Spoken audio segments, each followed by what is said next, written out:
Welcome to the New Flesh Podcast, the podcast you deserve. My name is Jonathan Astro. This is Ricky Allpike. Ricky, what's up? I'm feeling good today and got a special guest. Wonderful. Who are we talking to? We are talking to the one and only Bettina Arndt, who is an icon in Australia. This is big. She's glorious, and I cannot wait. Let's get straight into it. All right. We're very pleased today to bring you a very special guest. She's an icon in Australia, the one and only Bettina Arndt. It was sex that first made Bettina Arndt famous. She started out as one of Australia's first sex therapists before becoming a respected social commentator on gender issues. Alarmed by the unfair treatment of men in our society, she's now devoting all her time to making YouTube videos, writing and making media appearances about men's issues and the anti-male feminist agenda. Welcome to the New Flesh Podcast. Thank you, Ricky. Bettina, now I just have a quick question. In preparation for today, look, I did a deep dive into your YouTube account and, just to fill in some gaps in my knowledge of your work. And I have a question. How are you not cancelled already? Are there daily attempts to cancel you? I am cancelled. I was thoroughly cancelled last year because I was very stupid, really. I mean, there's no way. I'll go back. I've been not working in a full-time job for many years. I've been just self-employed. There was no way they could get me fired from anywhere. Nothing I could do. And I was stupid enough to accept a honours award from the government. And it was on for young and old. I mean, within hours of me receiving that award, the feminists absolutely flexed their muscles and they rolled out all these the first day they had an attorney general condemning me and saying my award should be rescinded. And it went on from there. Every day someone else new attacking me. I mean, in fact, interesting, the honours award people said there's never been a fuss like that. They had, and then all my followers, luckily, got off their bottoms and started writing letters themselves. And so there were just as many people saying, of course I should get an award as people attacking me. But it was it was very frustrating for me because it was all orchestrated. And this was all being, the whole thing was being orchestrated by this end rape on campus activist called Nina Fennell, who's been gunning for me for decades. Not decades, I suppose about 10 years, because of my work on campuses, and she was determined to take me out, and this was the opportunity. And they did a really good job. I mean, mainstream media it won't touch me at the moment, not at all. So, having been on television and radio for 45 years of my life, I'm now deplatformed. But you're in good company, though. We're cancelling Richard Dawkins. We're cancelling everyone. So it's really indiscriminate at this point. Oh, what really annoys me is I don't even get mentioned as being cancelled. In Australia, when the mainstream media talks about the people who've had a lot of flack, I'm not even included there, which is particularly annoying, I must say. Anyway, here I am. I'm still doing what I've been doing for years in terms of, writing and producing videos and so on. But the mainstream media has just died. Well, forget those clowns. We've got some delicious topics to cover today. We do. Well, Bettina, I'd like to start with a very broad question, one which I hope will lead us on to talking about the situation on university campuses and schools, and that is, are women safe to walk the streets in Australia? It's a good question. Of course they're safe, as most women realise. I mean, this is an incredibly safe country. Violence in Australia actually has been going down for decades. Violence towards women has been going down overall. The feminists love to trot out statistics based on whether people have ever been assaulted in their lifetime, which, of course, for people like me, I'm in my 70s, that could have been 50 years ago. That's not what's happening now. So they're very good at fudging the data. And I think it's appalling, this campaign, to try to teach women that they're not safe on our streets. Of course, males are much more likely to get assaulted on our streets. And we don't give a stuff about that. The only time we do anything about that for some peculiar reason was that fuss around the king hits. Remember the young men being punched? And then we closed down the nightlife of the whole city over that. It's just incomprehensible. Yet men are assaulted every day.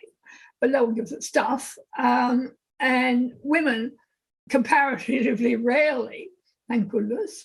And, it's not good for our society to spread this culture of fear. There's a perception out there that our universities are also unsafe spaces for young women, and that women are likely to experience sexual assault during their time on campus.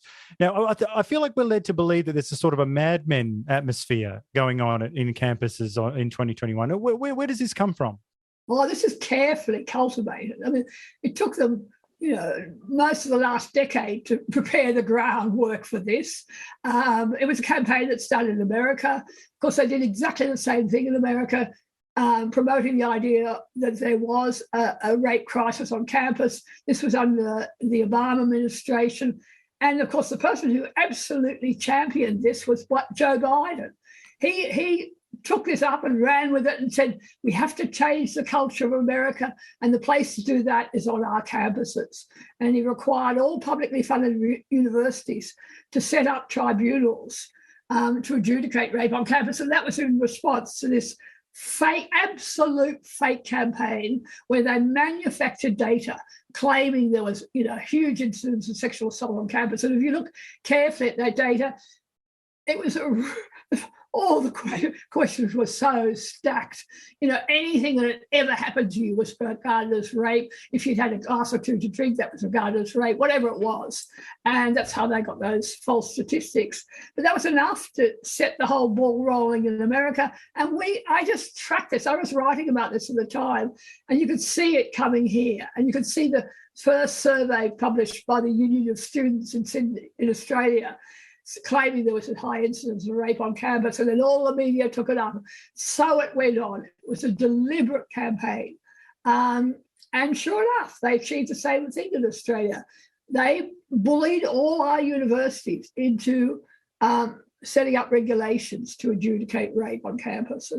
And we remember we had a Human Rights Commission. Australian Human Rights Commission spent $1 million of our money to try to get evidence of this rape crisis.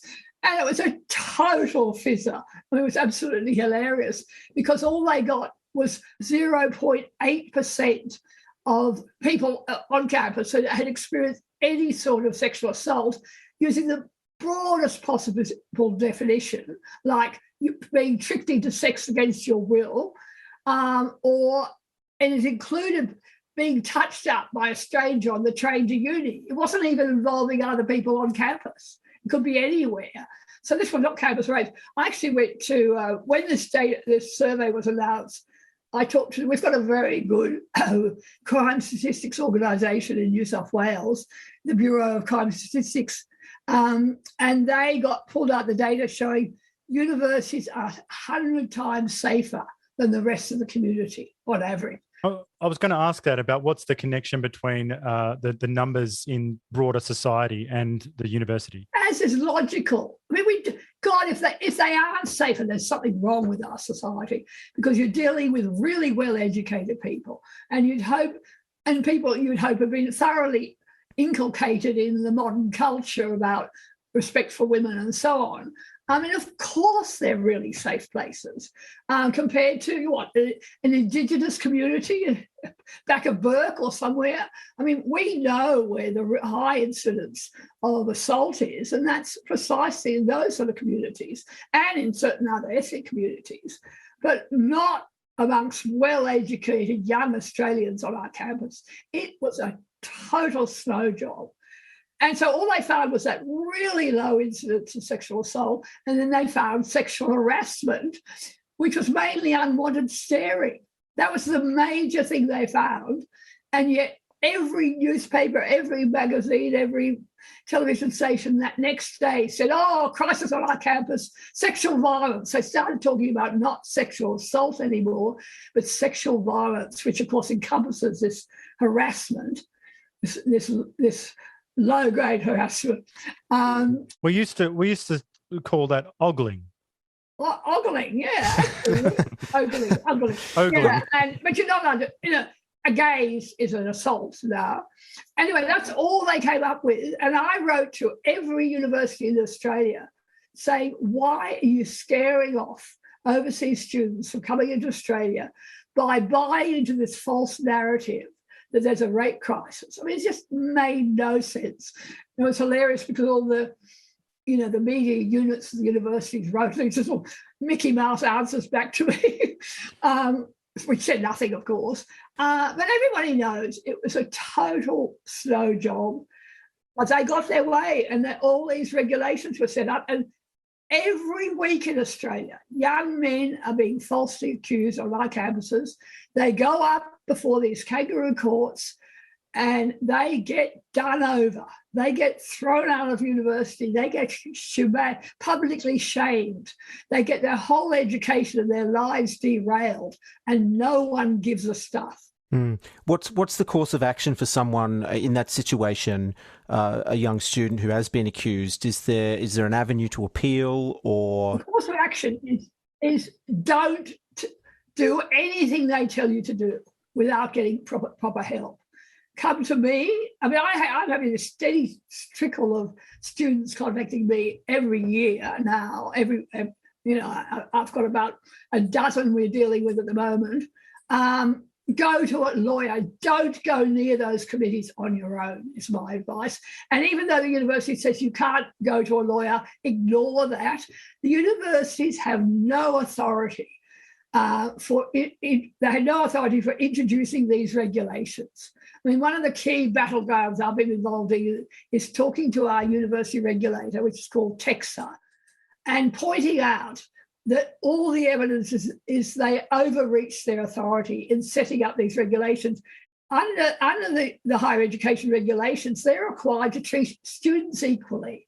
They claim they set up these regulations to keep young women safe, essentially. And it means at the expense of denying the accused young men proper legal rights. Now, that is a breach of their regulations, and we're prosecuting that in various ways, talking to people at TEXA, we had questions raised in Senate Estimates Committee, all sorts of ways of pointing out what's going on here. But most people aren't remotely interested. The mainstream media absolutely ignores this issue. What do you think the underlying motivation for this campaign to make things look dangerous for women on campuses are, and what's the motivation behind that? Well, it's very straightforward. I mean, it's as Joe Biden said, he wants to change the sexual culture. He wants more rape convictions. That's what they want, more rape convictions. The feminists are really upset about the fact that most sexual assaults everywhere, America here, involve young people. It's mainly people under 20, actually. But, great numbers under 20, certainly under 25, are the main group who are likely to end up with a sexual assault charge.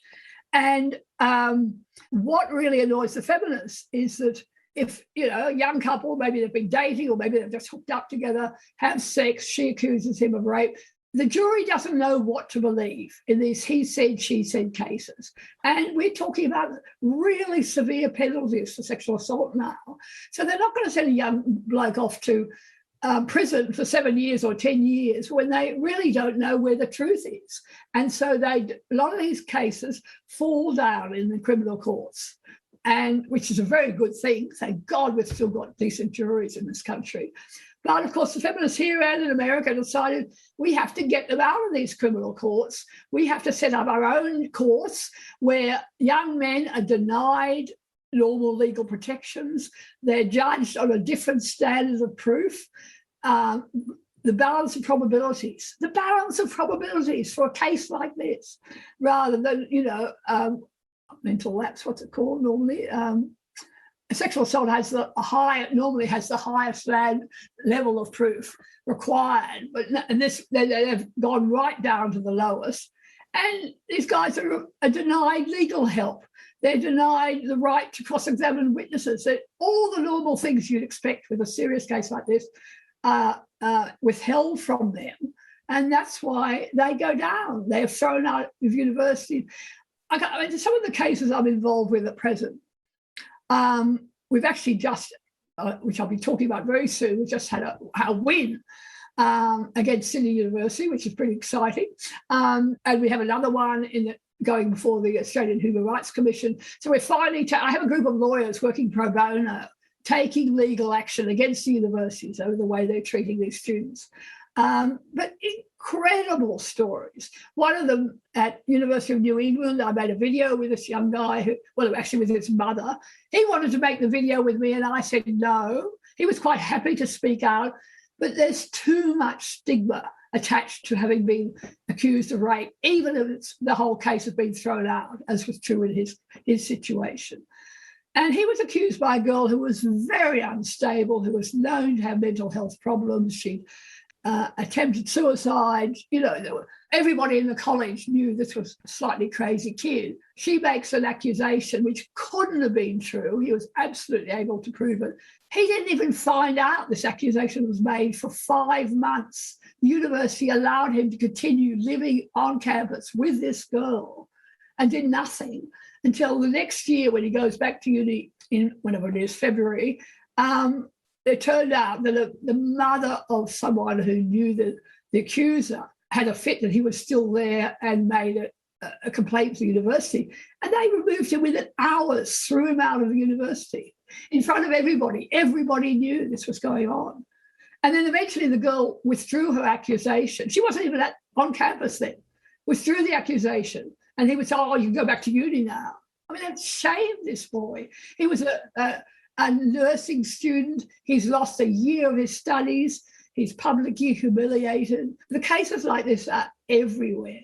And it's just abominable how young people are being treated, how young guys are being treated. And I, of course, went out on campuses 2 or 3 years ago speaking out about this to try to draw attention to what's going on here, which is a very entertaining year of my life, believe me, to confront these mad protesters who had all these rallies, to keep me off campus, and I was dangerous. And then they, at Sydney, they were really pretty ferocious, and they were pushing around my audience as they tried to get through to the venue and screaming abuse of us all. And in the end, the riot squad had to be brought in to protect us. And I mean, that was actually one of my recent real achievements in a way, because the Morrison government, Dan Tehan, who'd just been appointed Education Minister, stepped in and called an inquiry into free speech on campus. He was very supportive of the fact that I had every right to talk about what was going on there. And that led to, they've now introduced legislation to require universities to uphold free speech, which was pretty exciting, But that was, of course, not the main game for me. I'm still involved in this uphill battle to get anyone to acknowledge what's going on our campuses. Well, you are on the right track when they call the riot squad on you. That was terribly exciting at the time. Well, perhaps we'll broaden out from campus a little bit, because in New South Wales and Victoria recently, there's some new consent laws that reforms that are close to being pushed through. I think they've gone through. But they've gone through, right? Okay, my apologies. 2 weeks. From your perspective, are these worthy reforms? Yeah, that's a real joke, isn't it? So what these reforms do is it's about enthusiastic consent, that prior to any sexual encounter, each person, we of course usually talking about the man, has to seek enthusiastic consent from the woman about what's about to happen. Can I nibble your ear? Can I, stroke your neck? Is it all right if I? And she has to actually say something or indicate very clearly that she's consenting to that. And we're not talking about the beginning of sex, let's go to bed together. We're talking about every step of the way. Can I touch your breast now? Is it all right if I touch your nipple? And anything else other than that is now illegal in New South Wales. And this applies to all of us. This applies to your parents. This applies to people who've been married for 50 years. All sex is illegal if it doesn't have that enthusiastic consent. And it's absolutely ludicrous. I recently wrote a blog about what sex is actually like out in the real world, which was based on research I did it was probably a good decade ago, I spent 2 or 3 years of my life doing wonderful research, getting couples to keep diaries about how they negotiate sex in their relationships. It was mainly focused on sexual, mismatched desire, when one person, usually the man, wants sex more than the woman, and how do they work that out? How do they negotiate how often they have sex? But I had diaries from hundreds of people about this stuff, and I went through the other day and pulled out diaries which talk about how couples actually work out consent. And of course, no one does that. No one says, is it okay if I, stroke your nose or tickle your ear or whatever? No one does it. What most couples do who've been together for a long time is they have their little rituals. And she knows he's in the mood and hoping for the green light if he does, if he's very attentive, or all that stuff, which can start at the breakfast table, long ahead, where you pick up on each other's moods. And then, of course, what sex has always been all about is men having to take the risk to touch the woman and see how she reacts. That's what sexual consent, it's a risky position for men and always has been, but that's what women want. Very few women want to be asked. And that's the reality. And we're going out into our schools and pretending this is all a male problem because men aren't seeking consent. Whereas the biggest problem of all is women don't want to give it. They don't want to be asked. They often don't know their own minds. I used to do a lot of work with young people, and the problem for teenage girls in thinking, I'll just get pissed so I don't have to make a decision about whether I go to bed with him. It's much easier to get carried away and not having to take responsibility for this decision. So they absolutely set the guy up for the fact that they're appearing to give consent, but they actually haven't made any, decision one way or another. They expect him to push through that. Or women who want to be persuaded, or women who like to play hard to get, or, all the games women play. We've done it from time immemorial, and we want to keep doing it. There's hundreds of thousands of books sold every year, which are bodice rippers, chick lit about men, the dark stranger sweeping her off her feet and taking her. And, that's what has been the stuff of women's fantasy forever. It seems to go contrary to women's desire, doesn't it? To have this very official, mediated way of negotiating, sexual activity seems just a turn-off. Total turn-off. One of the things I did for about 5 years in my long life was online dating coaching. When the online dating thing started, I found lots of my friends were coming to me saying, help me write your profile.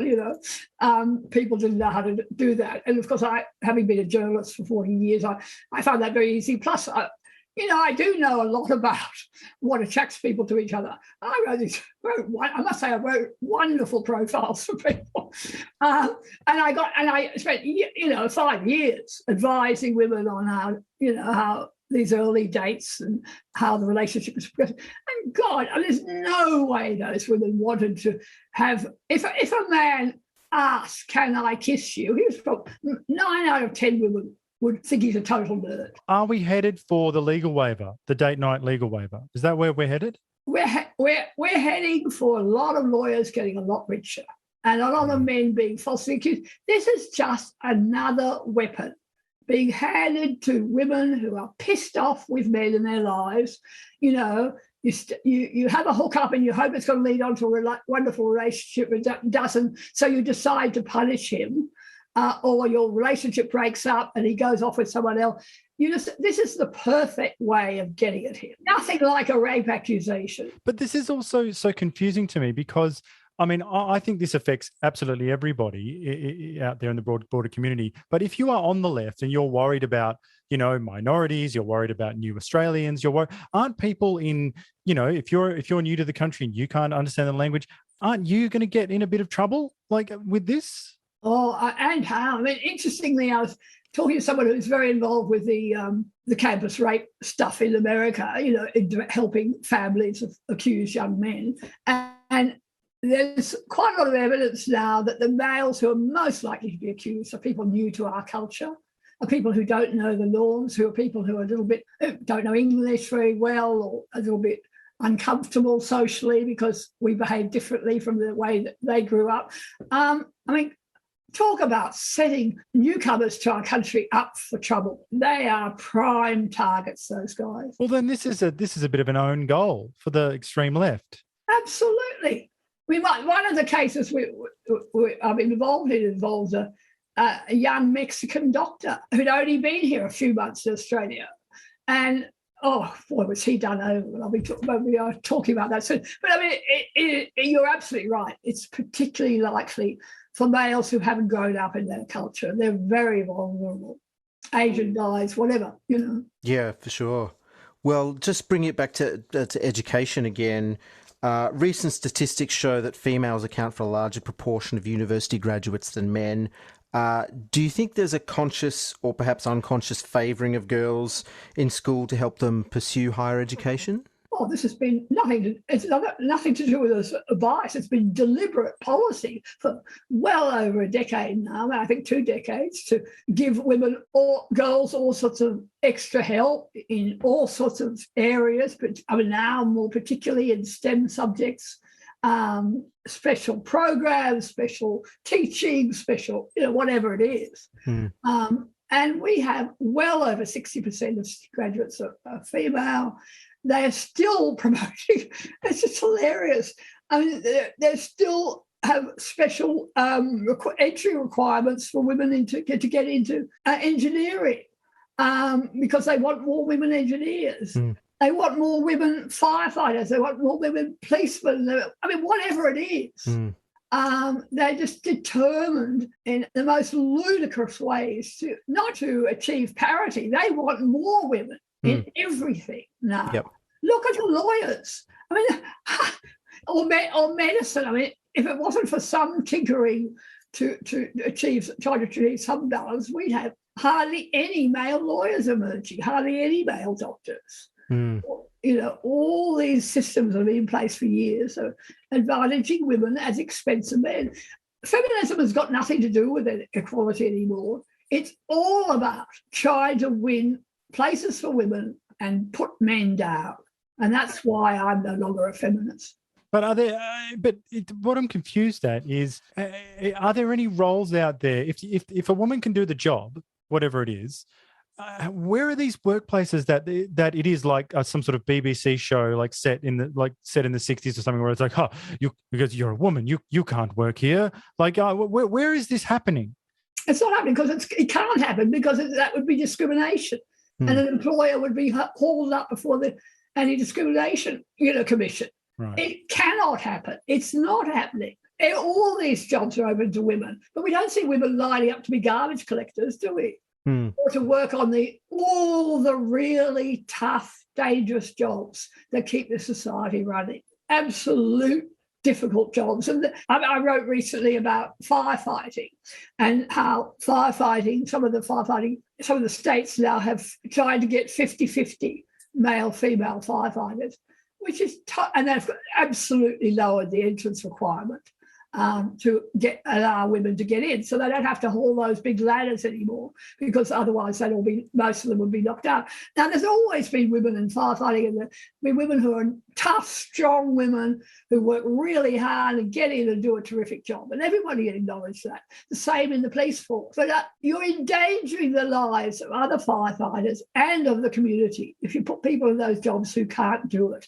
And I dug out all the statistics showing there's a really high dropout rate of these female recruits, a very high injury rate because they're put into situations where they can't cope physically. And what, of course, they're doing is they're siphoning off those women into management roles. And the figures are so disproportionate in terms of the number of women in the firefighting force generally, and the number in management positions. It's all show, and it's all about making statements. And it's just infuriating, particularly, I was pleased to see some of the female firefighters in Victoria took it to their unions and objected to these gender quotas because it undermines their position in that job. Were they successful? No, they weren't. No. Well, do you think there'll be a backlash when we start to see maybe some situations where people lose their lives or big fires get out of control because there are women that just can't physically fight those fires? Well, even when things go wrong, there's an enormous amount of suppression of that sort of fact. I mean, there's a wonderful video I once saw about the Israeli army, and it was someone giving evidence to one of the parliamentary committees about injury rate of female recruits, and incredibly high injury rate. And the feminists amongst the parliamentarians were shouting at him because they didn't want him to present this data. And it was pretty revealing, I thought. But a Guardian reader might say that you are just being a foot soldier for the patriarchy and that you want, trying to keep the old boys club going. So, how do we sort of meet that criticism? I mean, I grew up as a young woman, very excited about women having opportunities they never had before. I spent all my early career. I became a sex therapist because I wanted to help women. Have a good time in bed. I really wanted to help women be in a situation where they could express what they needed in order to enjoy sexual pleasure and so on. And I spent the first at least 10 years of my adult career promoting women's rights in various ways.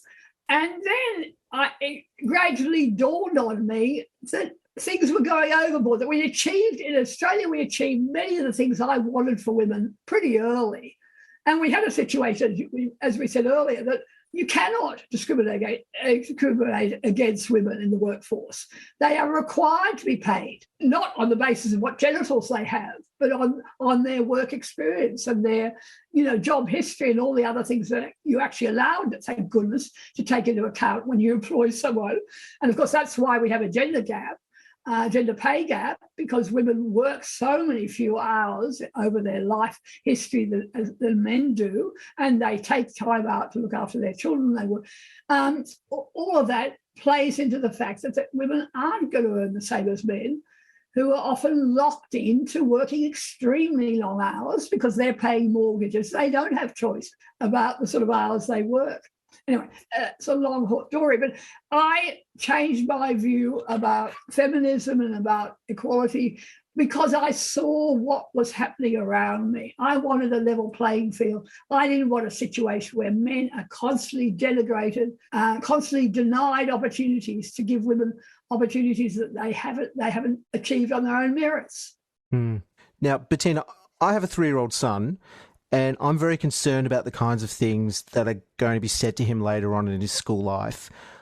We've heard cases recently in the Australian media of boys being made to stand up in class and apologise to female students for toxic male behaviour. We're seeing a real pathologising of male traits that we used to admire, traits like stoicism and competitiveness, ambition, their desire and aptitude for being protectors, etc. How did we get to a situation where we're treating boys like this, and how do we push back against it? We need all parents, become extremely active and vigilant about what their children are being taught. I had a letter just this week from someone sending me copies of the curriculum his son is being promoted to his son, and this is the respectful relationship stuff that's being taught in Victoria.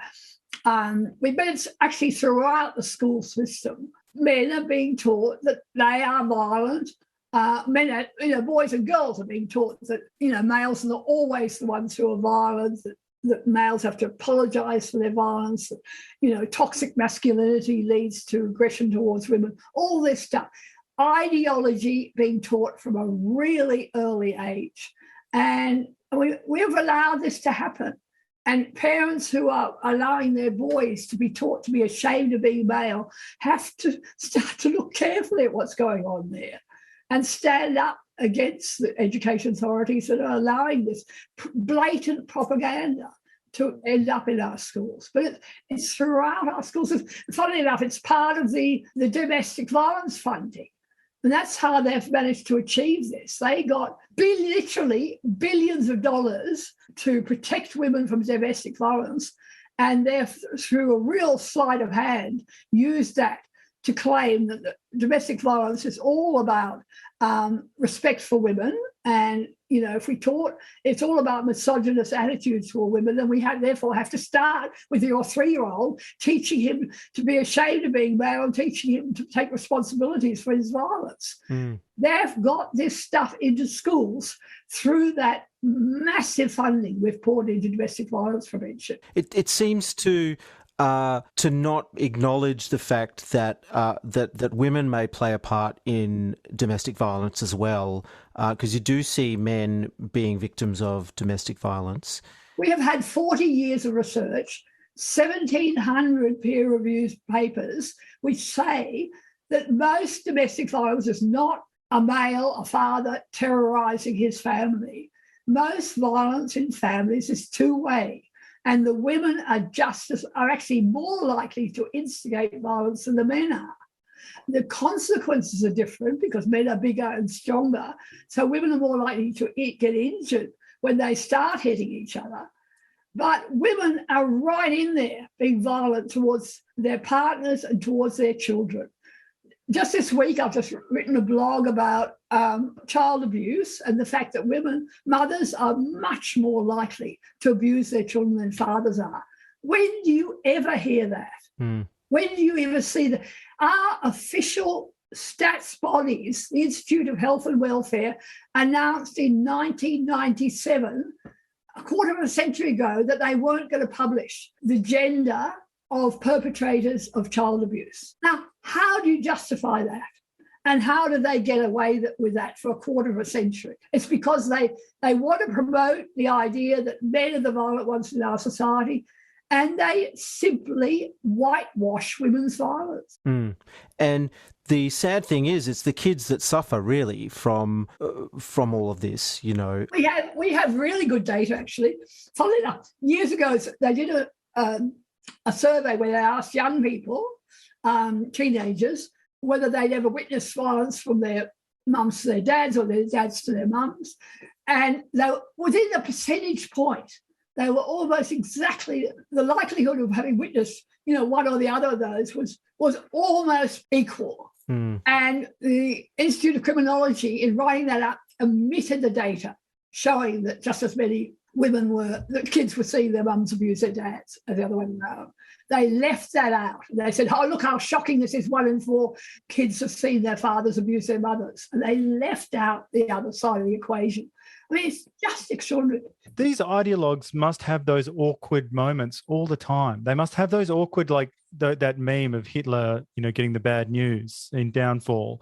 They must have that all the time where they think, yes, now this is great. Well, we're going to finally get that message out there that, all men are Genghis Khan or whatever. And then the data, here's the data, and it's awkward. They must have those awkward moments all the time where it's like, oh no, what do we do? Well, I've been reading some books recently on Russia. It is Stalin-esque. It's really frightening, this official control of information and the fact that all our major institutions are playing to the feminist songbook.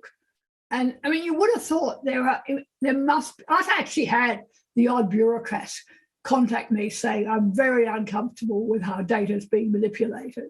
But none of them will speak out. And you've got to be the right feminist too, because, I mean, we're going back a bit now, but look at the way they've treated Germaine Greer. Yeah. You know what I mean? Just for having a different opinion. Oh, anybody. Because she wasn't, the person that you could just, pigeonhole for the rest of her life. She's done some deep thinking and she's got new ideas, and people are like, oh, well, it's time for you to go. We don't like, a woman who arguably has, changed the lives of millions of women around the world, in many ways, regardless of what you think of her work. But and to see her just thrown on the trash heap because, again, not the right views. No, I mean, I've been really pleased when the whole Me Too stuff started, a couple of years ago now. A whole bunch of old feminists, like ex-feminists like me, Margaret Atwood. I mean, there was significant figures, older women say, hang on, this is crazy. Why are we just naming people with no evidence as to whether this actually happened or not. This is not what justice is supposed to be all about. I mean, we've seen a bit of kickback, but I think only from a generation who feels they haven't got much to lose. I mean, it is seriously dangerous for men and women in decent jobs to speak out about this stuff. And that's absolutely frightening to me. That's so true. Yes, no, it's a very censorious atmosphere out there. Well, a slight pivot to something, but maybe perhaps a little lighter, although no less terrifying in many ways. We also review movies on our podcast every now and then, everything from Revenge of the Nerds to Friday the 13th. This week it was Basic Instinct. I don't know if you recall the film. Yeah. But we rate the movies on our very own Me Too scale. So, we apply these strict modern standards just to see how they stack up. And the results are, they're funny, but they're quite shocking usually. So I get the feeling that if we showed Police Academy on a campus today, anywhere, that there would be a total, absolute riot. The riot squad would come. Like they would be like, oh my God. So what has happened to make everyone so intolerant of what used to be good old-fashioned entertainment? Well, and particularly sex. I mean, well, that's a really fascinating aspect of all this. That the feminists are so censorious and so anti-sex. The suffragettes had a slogan, votes for women, chastity for men. And one branch of the whole feminist movement is about reining men in and putting it started off with, we can't have, women displaying their bodies as Miss Playboy or Miss America, or whatever it was, and then anti-pornography and then anti-this. And it goes on, and it's getting worse and worse. Anything to do with bawdy sexual humour is now regarded as sexist and offensive. Talk about strange bedfellows. Doesn't that mean sort of the religious right and the feminist left are now in cahoots? Absolutely. It's just extraordinary, isn't it?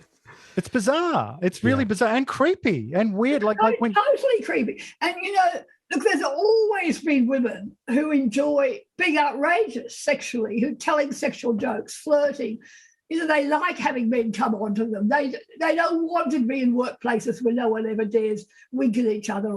This has all been imposed on us, all these rules and regulations, against the will of not only, I'm sure, the majority of men, but many, many women as well. We don't want sex removed from our life.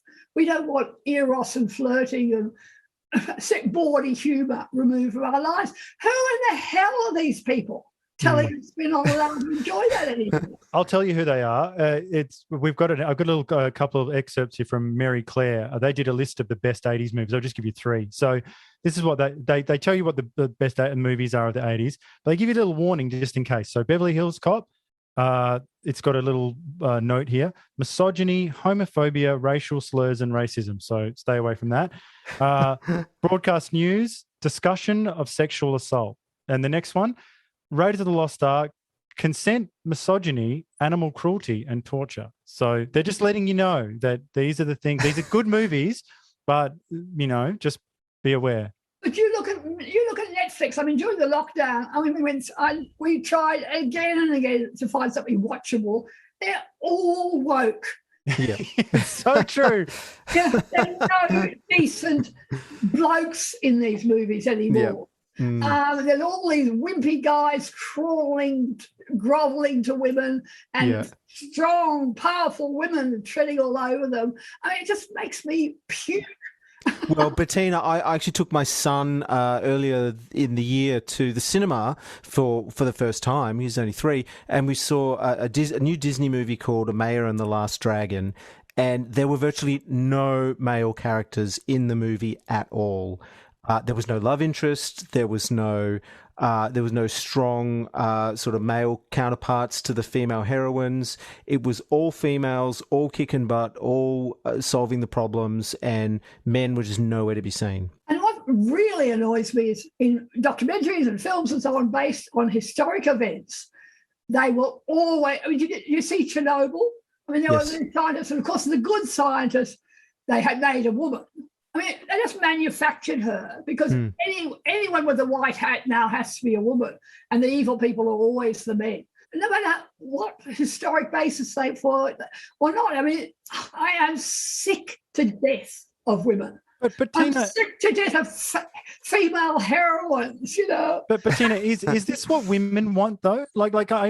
They're pushing this idea out there that, like, my wife, for instance, is desperate to see just endless female protagonists, and that she's now suddenly got zero interest in ever seeing a man on screen again. Yeah, I know. I think it is total madness. And I'm sure there are plenty of people like me who would much rather. We've been going back digging out old movies and things because they're the only things that are bearable to watch. I'm involved with this group. Last year, after being cancelled, we set up a group called Mothers of Sons.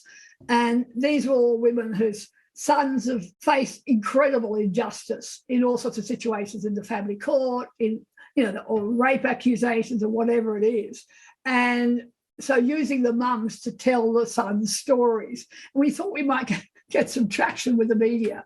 These are women. You're supposed to believe women, aren't you? Oh, no way. They're not the right ones. They're not the right ones. That's what they totally ignored us. Anyway, we've got this great website with incredible stories of what's happening to men out there.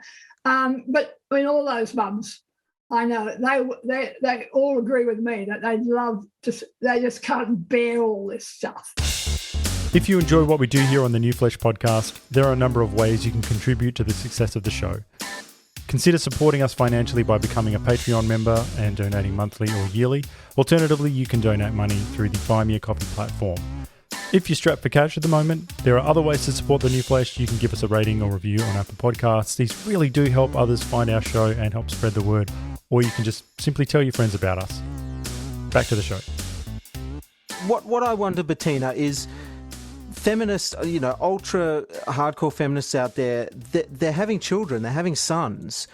Clementine Ford. Clementine Ford has a son, presumably. I think. Yeah, and actually ashamed of him being a son. Yeah. Well, either they're going to change their mind because they see and interact with their son, or they're going to try and enforce some sort of change on them to. Yeah, I mean, I think they're going to raise these good men who will ask for consent and do all the right things, and they'll never get into trouble.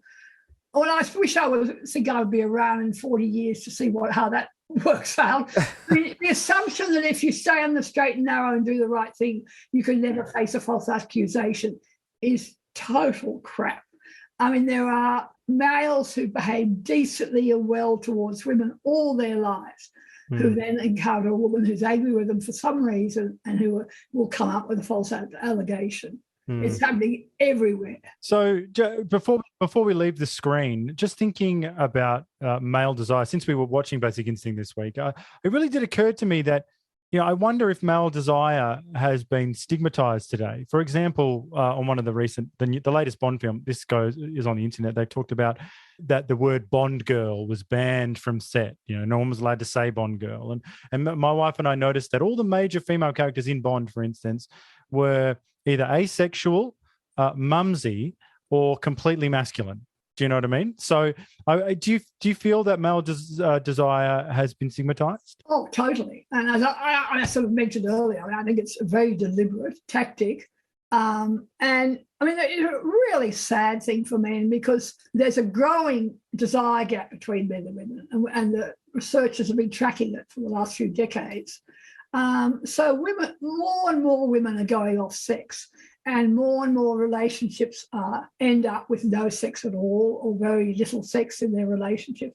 Where women have always put on the brakes on male desire, and now they're given absolute license to just walk away from the whole car if they're not interested.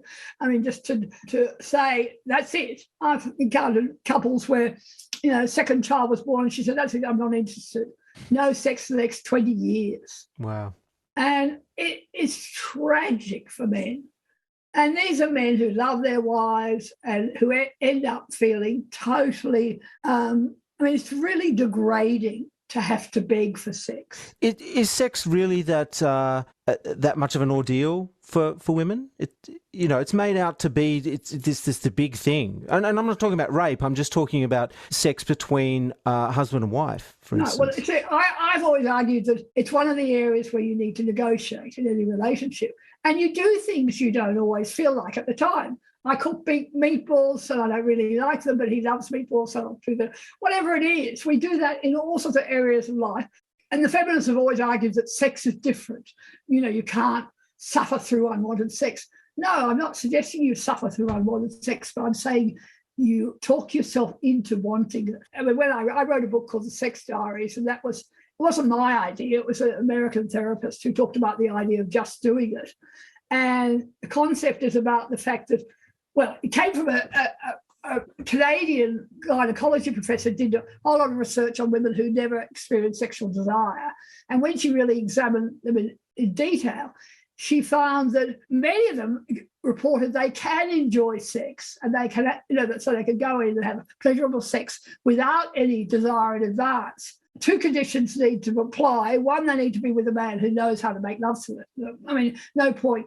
You're not going to look forward to sex if it's lousy sex. But see, if he knows what to do and you have a willingness to be receptive.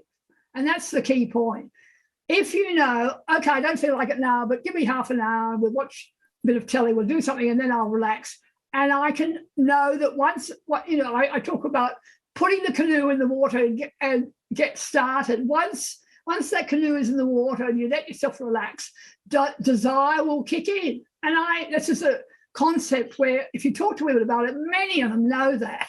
I might not be feeling remotely like it, but if I can get my head in the right place, I know I'll really enjoy it and I will have a good time. This is not about one for the team, sacrificing yourself for the sake of your mate. This is about, I will enjoy this experience and it'll be good for our relationship. Women say all the time, I don't know why I don't do it more often. But you see, if women are being told by our society, don't do it, if you're not interested, that's his problem, rather than being told, as they used to be told. I mean, women back in the 50s were told sex was part of the wifely duty and it was something you had to, it was part of a marriage. And now we absolutely slammed the door on that. And it's been a total tragedy for men in marriages today. And women, we are very good at getting our heads in the right place if we want to. And that's the key. And when men say to me, how do I pick a woman who I know is going to be in it for the long haul? She's a really sexy chick, she's going to be fine. No way, Jose. I mean, very often those sexy chicks will turn off sex within a year or two and not be interested.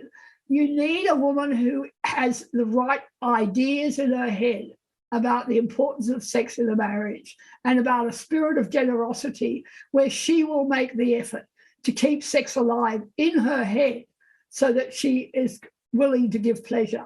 And it's not always about having intercourse. You have other ways of skinning the cat, don't you? Oh, this is great. So many innuendos. It's like, are you being served? That's not a very pleasurable analogy to use. I know what you mean. So basically your advice is fake it till you make it, basically. Fake it in your own head, yeah. Yes, Get it. And we all do that in all sorts of aspects of life, don't we? Yeah. And that's part of being a loving partner. Because the minute I say that, if you Google me, there used to be this blog, Bettina Arndt, rape cheerleader, that I was encouraging men to rape women by saying, women should work on their attitude. That's regarded as a totally retrograde thing to say.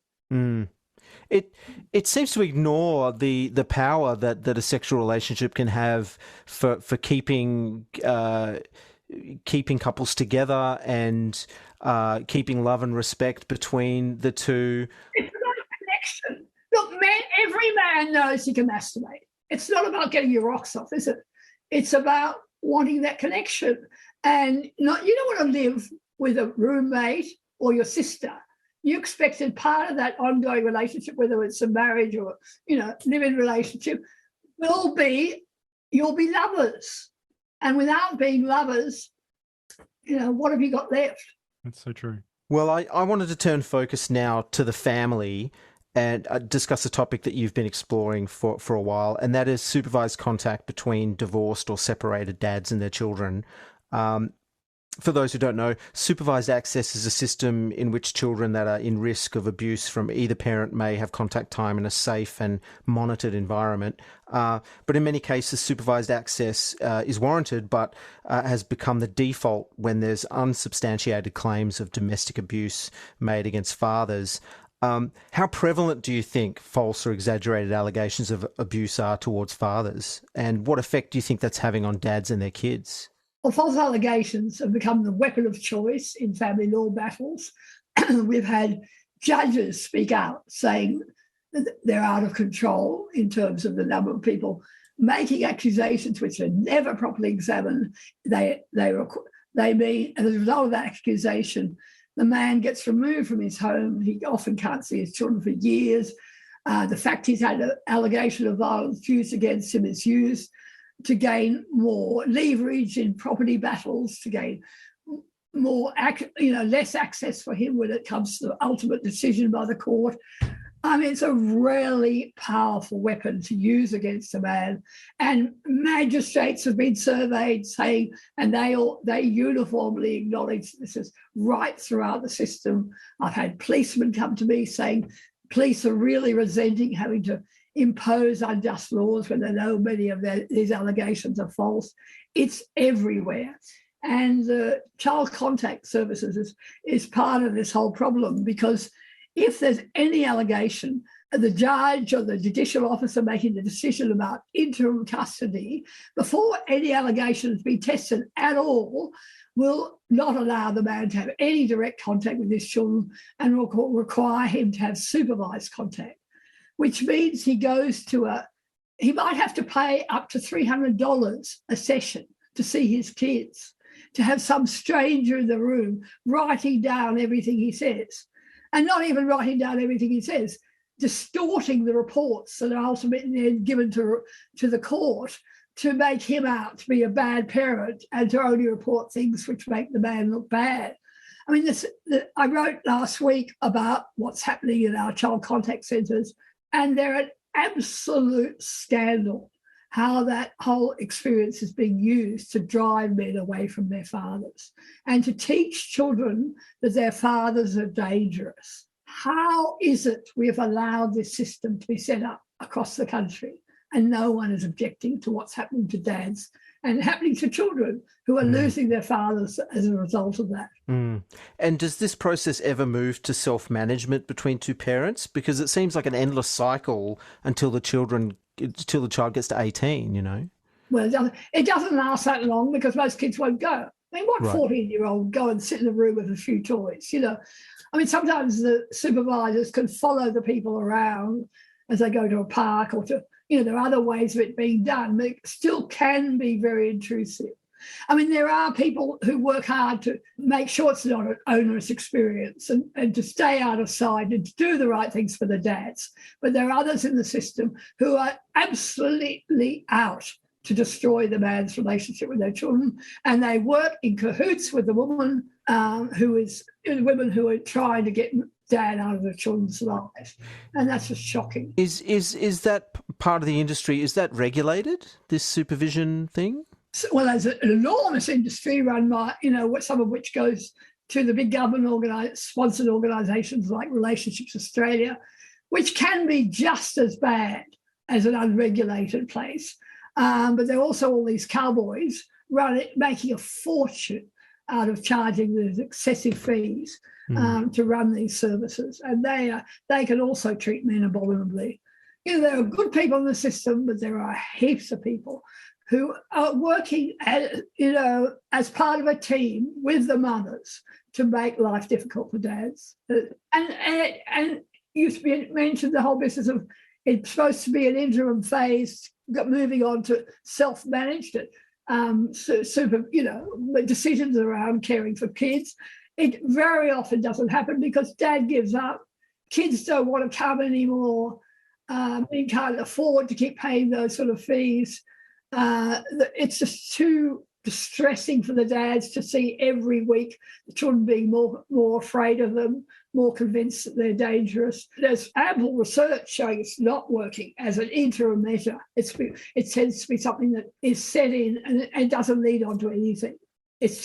And then those reports are used against men in court. How do you think the system could be overhauled to not only weed out false abuse claims, but also to make this sort of situation easier for fathers if it ends up in that situation of supervised contact? We've got together a little group. I just announced last week to try to work out how we can set up contact services that treat men and women. It's not just, sometimes it's the man and the woman having supervised contact, but to treat men and women fairly and decently.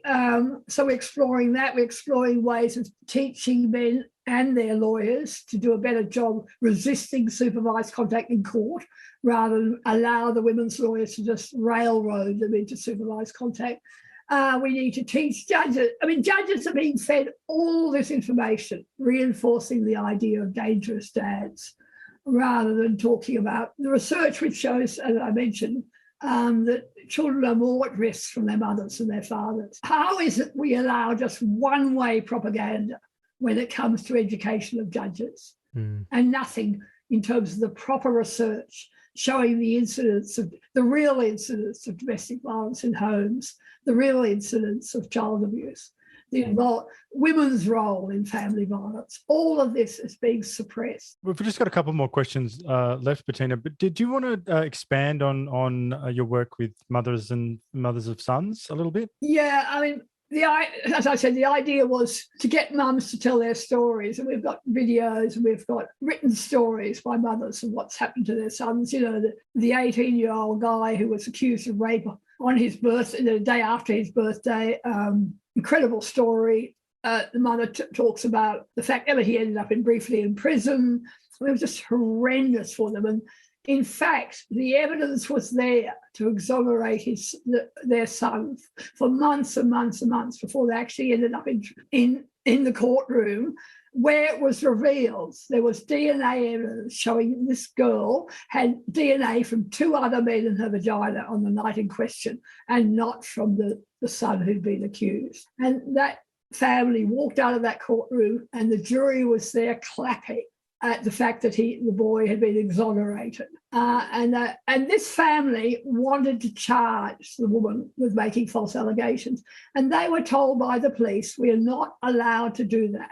The public prosecutors said, we're under orders not to charge anyone with making false allegations because it will deter rape victims from coming forward. Our entire criminal justice system is being operated on that basis, that they're not allowed to take action on false allegations. And then the feminists can turn around and say, there are no false allegations, they don't exist, because that's what the official statistics show. And it's a result of direct orders to our system to say we are ignoring false allegations. That's shocking. Atrocious. So you've set up this organisation to sort of give a voice to mothers and maybe even grandmothers that are concerned about their sons and use their stories. And we've got a Mothers and Sons Facebook page, which is very active. Every day we post all the stuff you never see. Mm-hmm. We post the stories of false allegations. We post the stories of males being falsely accused in court and it being, coming out that they didn't do it, or the gender quotas being set up to discriminate against men. And we're telling the other side of the story that is never told on the Mothers and Sons Facebook page. And we're getting a growing following there, which is pretty exciting. Well, if any of our listeners out there are mothers with sons, we'd encourage them to... Sons. This is really just a means of getting the message out to men, what's going on here. Not just, men and the women who love them. And that brings in the mothers, but it brings in the sisters. It brings in anybody who cares what's happening to men in our society. The last topic I wanted to cover, basically, I'm a huge Woody Allen fan. Now, I have a friend who was compelled fairly recently. A friend of his wife's was coming over to his house, and he felt compelled, because of this woke friend, to hide his Woody Allen books on the shelf. Now, this man's reputation, Woody, has been widely trashed, and to admit that you like Annie Hall now seems like a crime. So what's your perspective on the Woody Allen saga, and maybe some advice for my friend? I did a video with a wonderful Canadian woman who works to help males being falsely accused. And Janice Fiamengo, you may know, who's one of the leading advocates for men in Canada. Anyway, we just talked through the whole Woody Allen case and what the evidence actually showed. I know there's been a Netflix series recently which, pushes the anti-Woody line and misrepresents all the evidence. That case, he's been exonerated by all the official courts. Yeah, I mean, he did a dubious thing in getting involved with this girl who'd been part of that family. I mean, who's now he's been his partner for many years. I mean, some people would argue that's inappropriate, but he's not a rapist. He's not he hasn't committed sexual assault. There's no evidence of that. And Mia is a piece of work. She's crazy. Crazy. And, so many, there's stories from other members of that family expose the craziness of that mother. And you have to you tell your friends to stand up and say, we don't wipe people's reputation on the basis of false allegations, on unproven allegations, particularly when the criminal courts have examined these cases and found there was nothing in it. We cannot allow this sort of vigilantism and this witch hunt to continue. And that line has been pushed by, the opposite line rather, has been pushed by Ronan Farrow, who has admitted on his podcast and whatnot, talking about this case. He has said, I've read all the, I've read all the documents and it's credible. It's credible. So what he's suggesting is what a lot of people are saying, which is, because I say to these people, I go, look, it's fine. If you don't believe in the court system, then that's what we maybe need to talk about, because, it was a rigorous process and, some fairly high courts in that land went through this case and said, no, it didn't happen. And so, but Ronan Farrow is pushing this idea that we don't have to take that into account. There's some other, metaphysical thing that we can appeal to and just say, but, no smoke without fire, right? My basic point is we all, men and women, have to start standing up against this cancellation of people as a result of false allegations, denigrating people's work on the basis of something they said 30 years ago. We are allowing the mob to rule and to wipe people out on the basis of one person's word about what happened. And that is really scary. But we are allowing that to happen. That's what parliamentarians always say to me, we never hear from the other side. We get bombarded with stuff in mainstream media that it's very much the feminist narrative, and we don't hear from the silent majority who would like to have proper discussion of all the things we've talked about today. That's part of the reason we started this podcast. So, and we cannot afford to allow that tiny, noisy, dangerous group to rule our society. And we have to stand up.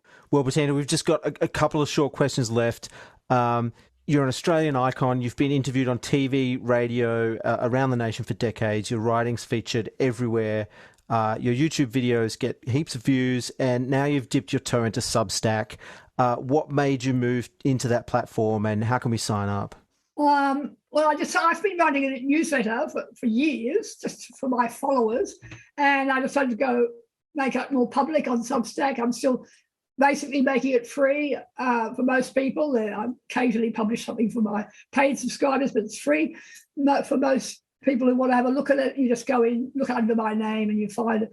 And it's very interesting because I can see I'm attracting an audience of people who knew nothing about me, which is really exciting. And it's partly because I've been locked out of mainstream media, and this is my new platform. And I need lots of people to make it a big platform and spread the word about all the issues, really important issues I'm talking about. Well, we've talked about this, John, on the podcast many times, that I feel like that there's starting to be a swing away from mainstream media for a lot of people that are interested in topics and issues, and they are looking to alternative places like Substack, like podcasts such as ours that aren't really tied to any affiliation with anything. And I think that that part of the online world is going to grow, and we're going to see legacy media diminish, I think. I'm going to be doing a regular column for Epoch Times too. So I'm actually looking outside, particularly outside Australia, to try to get a more international audience. Yeah. Because Australia is pretty locked up at the moment. Oh, absolutely. It's a grim outlook. Yeah. Well, I've got a very selfish question that I ask all our guests. I need to know, what are you reading right now? What's on your bedside table that you're reading? Oh, well, I'm dipping into various things. Let me have a think. I can never remember the titles of anything when I'm asked. I just finished Alexander Hamilton, which was the big, that was like 800 pages. Wow. Okay. And it's because I talked to my kids about whether I should go and see the musical, and they said, "You won't understand a word of the lyrics, Mum." They've got no faith. But I thought, well, who is this character? I mean, it's an amazing book, an incredible story. Oh boy, did this man have an impact? What else? I read a lot of fiction mainly, but it's still an effort to find fiction that isn't woke. And that's always a challenge. So true. Well, I have just told people, this is what I do, and I tell my wife to do the same. But Victor Davis Hanson says that you need to build a monastery of the mind. Good idea. No, well, I'm always scrounging for suggestions of good books to read. So. Well, thanks so much, Bettina, for coming on the podcast, and we'd love to have you back in the future to talk about more topics, because we could spend days talking about all this. The rabbit hole goes long and deep, I think. So, good luck with the Substack. We encourage everybody to check you out, and we hope to see you next time. Lovely. And if people want to contact me, they can find me through my website. Particularly anyone who's accused on campus, please come to me. We need to expose what's happening here, and we can give you help. For sure. We will post links to all your different avenues there on our show notes in the podcast as well. Yeah. Lovely. All right. Thanks, guys. Thank you. Very nice to talk to you. Thanks, Bettina. You too. Okay, well, that was Bettina. I hope everyone enjoyed that. What have we got in the cards for next week, John? Next week, Phantom of the Paradise for Cyber Cinema, and then a return to regular programming on a Friday.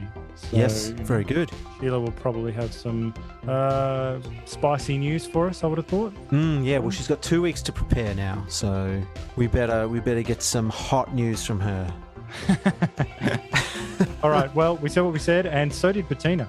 Indeed. Long live the new flesh. Long live the new flesh.